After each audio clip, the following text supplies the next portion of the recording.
मैं उस दिन को खुश रही थी जिस दिन मेरे पैदा हुई। मेरा नाम रेखा है। मेरी उम्र 20 साल है। बचपन में ही मेरी माँ कैंसर के कारण देहांत हो गया और पिता एक्सीडेंट में मारे गए। मैं अपने माता पिता की इकलौती बेटी थी। उनके जाने के बाद घर का माहौल बिल्कुल बदल गया। हर कोई मुझे दुश्मन की नजर से देखा। धीरे धीरे सब रवैया मेरे साथ बदल गया। मुझे वह लोग खाना तक नहीं देते थे और मैं घर में रोती बिलखती रहती थी, जबकि वह घर जिसमें हम सभी रहते थे वह मेरे माता पिता का था। पिताजी के गुजरने के बाद मामा मामी के पास रहने लगी, लेकिन उनकी नजर हमारे प्रॉपर्टी पर थी। उन्होंने हमारे घर पर भी, हमारी जमीन पर, कारोबार पर कब्जा कर लिया। वह सब कुछ अपने नाम करना चाहते थे और इसीलिए उन्होंने कई बार मुझे मारने की भी कोशिश की। लेकिन एक रात मौका पाकर मैं घर से भाग गई और भागते भागते मैं सड़क के किनारे पहुंच गई। उस वक्त वहां से एक बस गुजर रही थी और बिना कुछ सोचे समझे मैं उस बस में बैठ गई। बस थोड़ी देर दूर चली थी और बस कंडक्टर मेरे पास आया कि कहा कि टिकट चाहिए मैडम। मैं उसे अपना चेहरा छुपाने की कोशिश कर रही थी, लेकिन वह मुझे पहचान गया और उसने मामा को खबर कर दी कि मैं घर से भाग रही हूँ। बस एक नाक पर रुकी हुई थी और डर की वजह से मेरी सांसें भी थम सी रही थी कि मामा तो आज मुझे जान से ही मार डालेंगे। कि तभी मामा गांव के 4-5 आदमियों के साथ मुझे लेने आ गए। मामा का चेहरा गुस्से से लाल हो रहा था, लेकिन उस वक्त मामा ने सबके सामने मुझे कुछ भी नहीं कहा। लेकिन घर ले जाकर उन्होंने मुझे बहुत मारा पीटा और धमकी देते हुए कमरे में बंद करके चले गए कि कल तक दिन तेरा इस गांव में आखिरी दिन होगा। बहुत शौक है ना तुझे भागने का?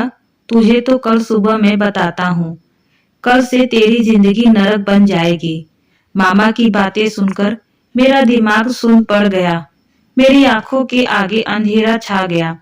मैं कुछ समझ नहीं पा रही थी कि आखिर कल मेरे साथ क्या होगा। यही सोचकर मेरे रोंगटे खड़े होने लगे और रोती रोती ना जाने कब मेरी आंखें लग गई। सुबह मेरी आंख कमरे के दरवाजे की आवाज से खुली। अपने सामने मामा को खड़ा देखकर मैं बहुत डर गई थी कि आप मेरे साथ वह क्या करेंगे। और तभी मामा मुझे घसीटते हुए बाहर ले आए और बड़ी बेदर्दी से मुझे एक बड़ी सी गाड़ी में फेंक दिया, जैसे किसी कूड़ा को फेंकते हैं। यह गाड़ी मुंबई जा रही थी और मेरे साथ गाड़ी में और भी लड़कियां मौजूद थी। मैं समझ नहीं पा रही थी कि आखिर यह सब हो क्या रहा है। फिर मुझे पता चला कि हमें बेचा गया है एक कोठा चलने वाली को, और यह सुनते ही मेरे पैरों तले नीचे से जमीन निकल गई कि मेरे मामा ने दौलत के लालच में अपनी जीजा की बेटी को बेच दिया। रेखा ऊपर खिड़की में खड़ी गली की चक्कर ऑन देखकर अपने अतीत को याद कर रही थी। मुंबई शहर की आखिरी गली शाम होते ही रंगीन होने लगती थी। दिन में वह किसी वीरान बस्ती के काम नहीं दिखती थी, पर शाम होते ही किसी दुल्हन के जैसी नजर आने लगती। यह शहर की सबसे बदनाम गली थी, जहां शरीफ लोग बस रात के अंधेरे में आया करते थे। आज रेखा बहुत उदास थी और ऊपर खिड़की में आकर अकेले ही खड़ी हो गई।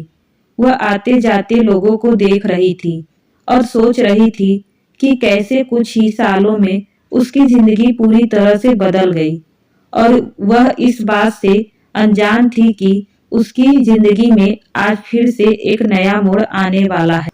सोते हुए वह अपने आप से कहने लगी, लगता है आज भी कोई बोहनी नहीं होगी। और इतना कहकर उसने सिगरेट जला लिया। रेखा 20 साल की खूबसूरत लड़की थी, जिसको उसके मामा ने खानदानी दौलत के लालच में एक कोठे वाले के हाथों बेच दिया था। रेखा ने बहुत कोशिश की इस गंदगी से भागने की, पर हर बार उसे हर ही नसीब होती। साथ में उसकी बहुत पिटाई भी होती। ऐसी पिटाई होती कि 2-3 दिन तक वह उसे होश ही नहीं आता। एक बार जो उसे कोठे पर आ जाता, उसका वापस जाना नामुमकिन था। रेखा के अलावा भी यहाँ न जाने कितनी और लड़कियां थी जो इस धंधे में थी। कुछ मजदूरी के कारण तो कुछ अपनी मर्जी से आई थी। पहले यह सब यहाँ से भागने की कोशिश करती, लेकिन बाद में सब इसी को अपनी किस्मत समझ लेती।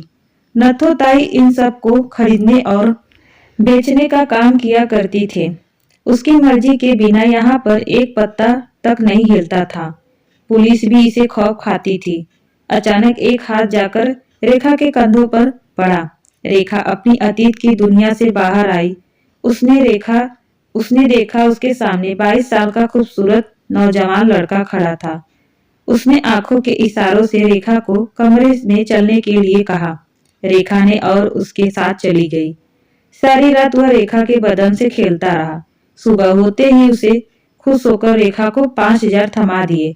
रेखा ने 2,000 उसे वापस कर दिए तो वह रेखा से कहने लगा, अरे रख लो, तुम्हारे लिए ही है। रेखा ने कहा, नहीं साहब, हराम का खाना की आदत नहीं है। अपना जितना काम उतना पैसा। यह सुनकर उसने रेखा से उसका नाम पूछा, लेकिन रेखा बोली, नाम जानकर क्या करोगे साहब। इस पर वह बोल, इतनी खुददार लड़की पहली बार देखी है। इसीलिए रेखा बोली, जैसा मेरा धंधा है उसमें यह नाम वाम जानने की जरूरत नहीं पड़ती। बस आओ, अपना काम करो और निकल जाओ।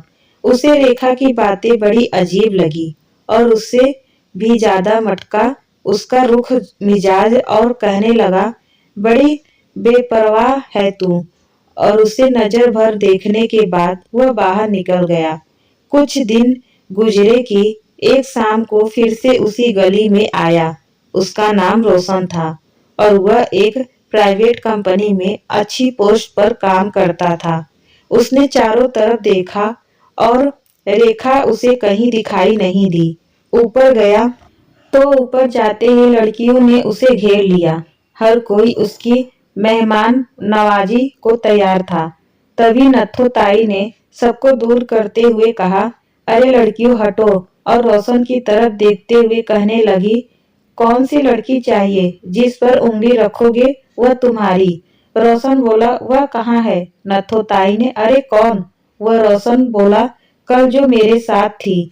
नथोताई कहने लगी, नाम पता है उसका भी या नहीं। तो वह कहने लगा कि उसने नाम नहीं बताया था अपना। इतने में वहां रेखा आ गई। उसने रेखा की तरफ उंगली कर दी। वहां खड़ी सभी लड़कियां रेखा की तरफ देखकर मुंह बनाकर चली गई। पता नहीं इसको रेखा में क्या दिख गया है। रेखा रोशन के साथ अंदर कमरे में चली गई थी, लेकिन उसने उसके साथ कुछ भी नहीं किया, बस चुपचाप बैठे हुए देख रहा था। तो यह देखकर रेखा बोली, ऐसे क्या देख रहे हो, जिस काम के लिए आए हो करो और निकलो। रेखा ने ब्लाउज खोलते हुए कहा तो रोशन कहने लगा, तुम इतनी खूबसूरत हो कि कोई भी तुम्हारे लिए अपनी जान तक दे दे। फिर इस दलदल में किस लिए हो। रेखा ने उसे देखते हुए कहा, मैं तुम्हारे हर सवाल का जवाब देना जरूरी नहीं समझती। मेरा काम है करना, बस। तो इस पर रोशन ने कहने लगा, पर आज मैं तुमसे खेलने नहीं आया हूँ। मैं खुद नहीं जानता मैं यहाँ पर क्यों आया हूँ, पर यहाँ खींचा चला आया। तुम्हारे बारे में जानने की इच्छा होने लगी। रोशन यह कहते हुए बिस्तर पर लेट गया। रोशन की बातें सुन रेखा बोली कि आप जैसे लोग के लिए ऐसी लड़कियां सिर्फ एक रात की मेहमान हुआ करती हैं, पर हम दिन में आप जैसे बड़े लोग हमें पहचाने तक नहीं। रेखा ने अपनी साड़ी का पल्लू कंधे पर रखते हुए कहा। तो रोशन बोल पड़ा, तुम्हारी बातें बहुत कड़वी है, पर सच होती है। यह कहते हुए रोशन सिगरेट जलाने लगा और एक सिगरेट उसने रेखा की तरफ भी बढ़ा दी। रेखा एक मिलन से सिगरेट पी रही थी। रोशन कुछ देर बैठा रहा, पर रेखा ने उसकी हर बात को घुमा फिरा कर ही जवाब दिया, मानो वह जवाब देना ही नहीं चाहती थी। रोशन ने जेब से 1,000 रुपये निकाले और रेखा की तरफ बढ़ा दिए। यह देखकर रेखा बोली, जब कुछ किया ही नहीं तो फिर पैसे किस बात की। तब रेखा ने वह पैसे वापस रख लिए और फिर वह वहां से चला गया। रेखा बुद्ध बनी वहीं खड़ी रही। इतने सालों में उसके साथ ऐसा पहली बार हुआ था कि कोई ग्राहक बिना उसे नोच कसोटे वापस चला गया। हर रात उसका सामना नए नए लोगों से होता था। तभी उनका रवैया उसे डराता, तो कभी उनकी डिमांड, और रेखा को पैसे के बदले उनकी हर बात माननी पड़ती थी। रेखा सच में डूबी हुई थी कि तभी उसकी सहेली वहां पर आ गई। क्या बात है, आजकल तो मैडम छाई हुई है। गली में रेखा ने बिस्तर पर गिरते हुए उससे कहा कि कोई बात नहीं है, रोज का कस्टमर है तो आ गया। उसकी सहेली ने उसके पास बैठते हुए कहा, वैसे तेरा ये कस्टमर बड़ा मस्त, कोठे की सारी लड़कियां तैयार हैं उसके साथ जाने को, पर एक वह है कि उसे तुझे फुर्सत ही नहीं मिलती। उसने मुंह बनाते हुए कहा तो रेखा ने कहा, अरे मुंह क्यों बनाती है मेरी जान, कस्टमर ही तो है, कौन सा मेरा आशिक है जो तुम लोग इतना जल रहे हो। कुछ देर इधर उधर की बातें होती रही, फिर दोनों बाहर चली गईं। उधर रोशन का बुरा हाल था। वह रेखा के बारे में ही सोचता रहा। उसका रूप, उसकी अदाएं, उसकी आंखें, उसकी बातें उसके सामने नाचती रहती। वह रेखा को जानना समझना चाहता था, उसके करीब जाना चाहता था। रेखा के पास हर शाम जाना उसकी रोज की आदत हो चुकी थी। कभी कभी तो वह उसके लिए कीमती सामान ले जाया करता। काफी मिनटे के बाद रेखा कभी कभी उसके गिफ्ट रख लिया करती थी। एक शाम जब रोशन कोठे पर आया तो उसे रेखा कभी भी नहीं दिखी। उसने नत्थु से पूछा कि रेखा कहाँ है, पर उन्होंने उसे बता दिया कि वह दूसरे कस्टमर के साथ बिजी है, आज किसी और लड़की से काम चला लो। रोशन को यह सुनकर धक्का सा लगा। वह वहां से चला गया। अब रोशन किसी और लड़की से बात करता।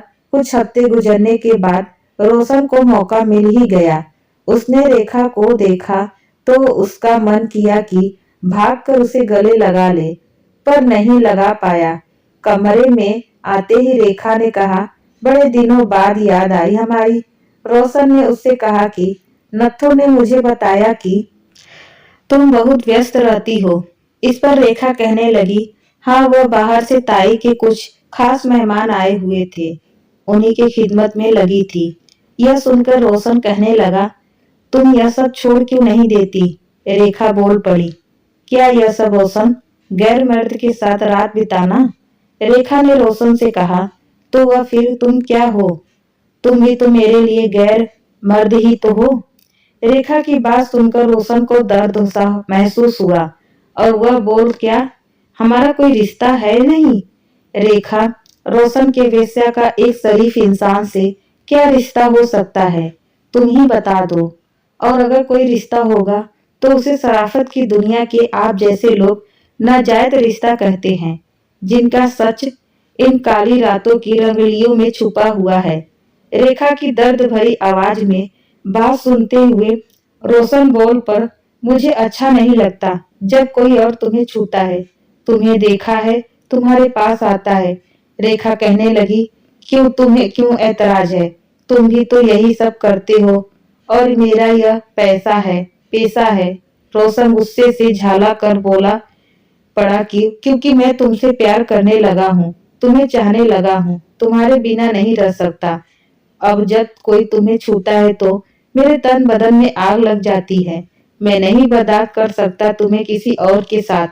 रेखा उसकी बातें सुनकर सन्न पड़ गई तो रोशन उसके दोनों हाथों अपने हाथों में लेकर कहने लगा, हाँ रेखा, मैं तुमसे प्यार करता हूँ और तुमसे शादी करना चाहता हूँ। इस दलदल से बाहर निकालना चाहता हूँ तुम्हें, ताकि कहीं दूर जाकर एक नई दुनिया बसा सकूं।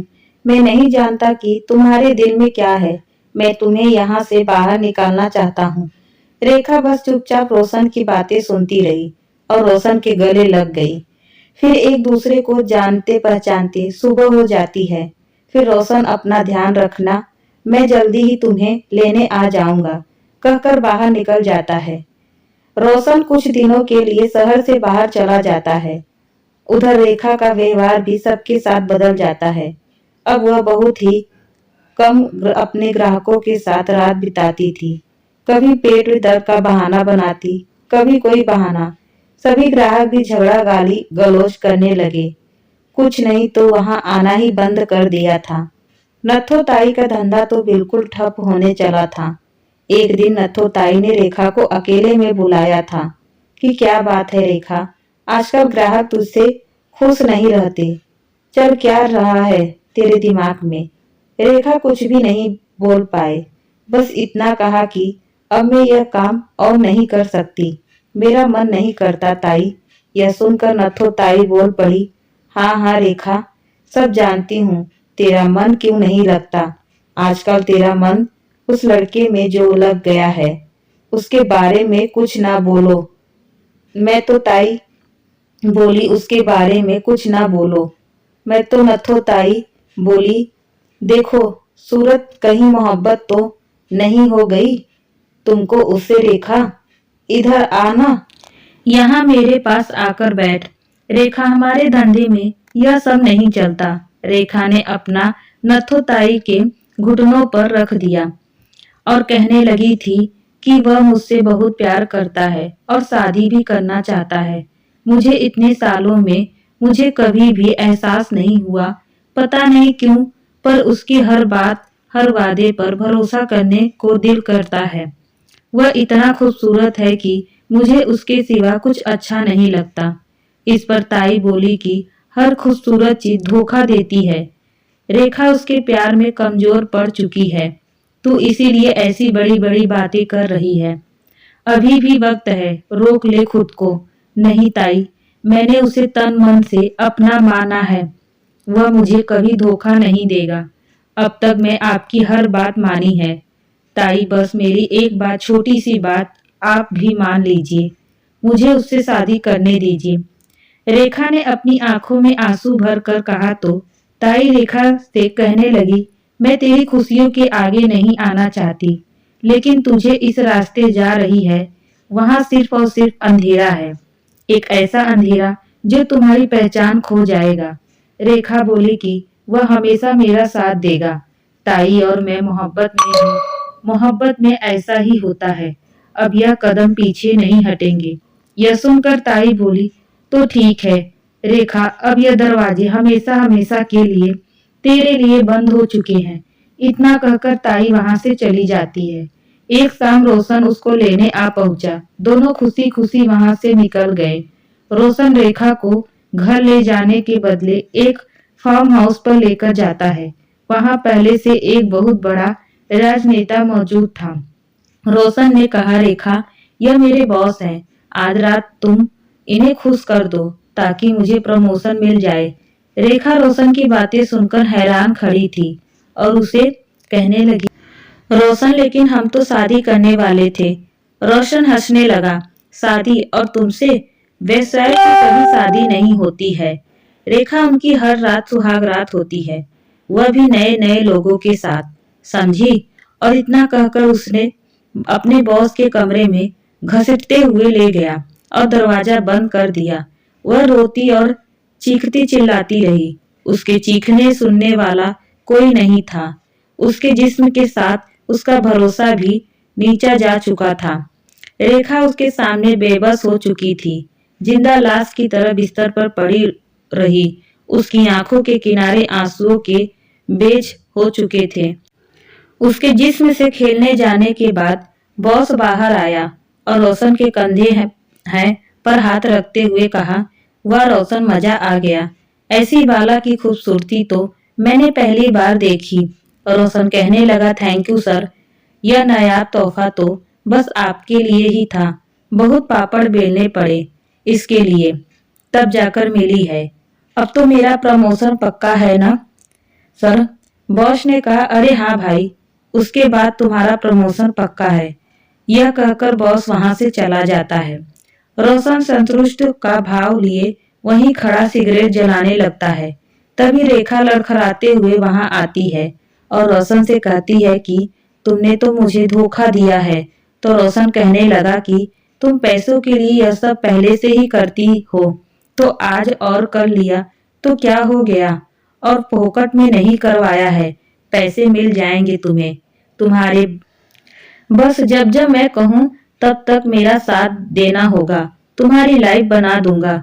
रेखा कहने लगी, और शादी रोशन? बोला ना, वेश्याओं की शादी नहीं होती। रोशन यह कहकर वह वहां से जाने लगता है।